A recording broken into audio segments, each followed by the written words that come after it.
Hello students, welcome back to our channel மாணக்கராசிரியர். இன்னைக்கு இந்த வீடியோல நம்ம என்ன அப்டேட் பார்க்க போறோம் அப்படினு வந்து பாத்தீங்கன்னா 12ஆம் வகுப்பு காலாண்டு பொதுத் தேர்வு செப்டம்பர் 2025-26 ஜுவாலஜிக்கான ஒரு தமிழ் மீடியம் क्वेश्चन பேப்பர் தான் பார்க்க போறோம். சோ அது பார்க்கிறதுக்கு முன்னாடி மாணக்கராசிரியர் YouTube சேனலை சப்ஸ்கிரைப் பண்ணிட்டு கீழ இருக்கிற பெல் ஐகானை பிரஸ் பண்ணி ஆல் வெச்சுக்கோங்க.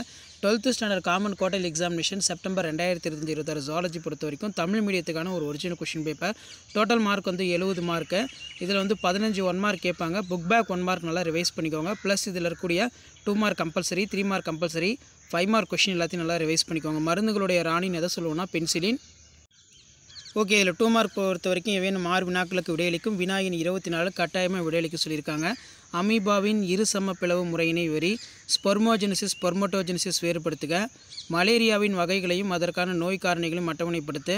ஒரு சிறந்த கருத்தடை அமைப்பின் பண்புகள் யாவை?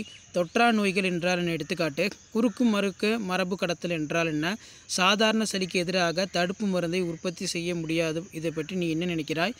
மரபு கால்வழி மரபு தொடரில் பயன்படுத்தப்படும் மரபு குறியீடுகளின் ஏதேனும் 4 வரைக.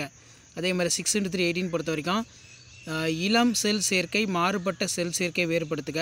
அண்டர் செல்லின் படமறைந்த பாகம் குறி. சீம்பால் என்பது யாது? அதன் பயன்களை எழுது. மனித மரபணு திட்டத்தின் இலக்குகள் 3 குறிப்பிடு. டவுன் சிண்ட்ரோமின் அறிகுறிகள் யாவை? கீழ்கண்ட குறியீடுகளை இனங்கண்டறிக. குரோமோசோம் தொகுப்பு வரைபடத்தின் பயன்களை எழுது. தடுப்பு மருந்துகள் என்றால் என்ன? அதன் வகைகள் யாவை? உயிர் பொருள் எதிர்ப்பு திறன் என்றால் என்ன?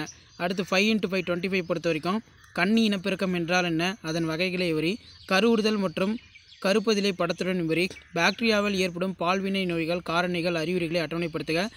எக்ஸ் சார்ந்த மரபு கடத்தலை நிற குறியீடு நோயின் மூலம் விவரி. மரபு குறியீடுகளின் சிறப்பு பண்புகள் யாவை? மனிதனின் தோற்றம் மற்றும் பரிணாமத்தை விவரி. மனிதனில் பிளாஸ்மோடியத்தின் வாழ்க்கை சுழற்சி நிலையினை விவரி. இம்னோகுளோபின் படமுறைந்து விவரி. மந்தமான நோய்த்தடை காப்பு செயலாக்க நோய்த்தடை காப்புன்னு வேறுபடுத்துக. உயிரி தீர்வின் நுண்ணறிவு பங்கினை விவரி. ஸோ அந்த கொஸ்டின்களோட கொஸ்டின் நல்லா ரிவைஸ் பண்ணிக்கோங்க. மறக்காத வீடியோ ஃப்ரெண்ட்ஸுக்கு ஷேர் பண்ணுங்கள். தேங்க்யூ.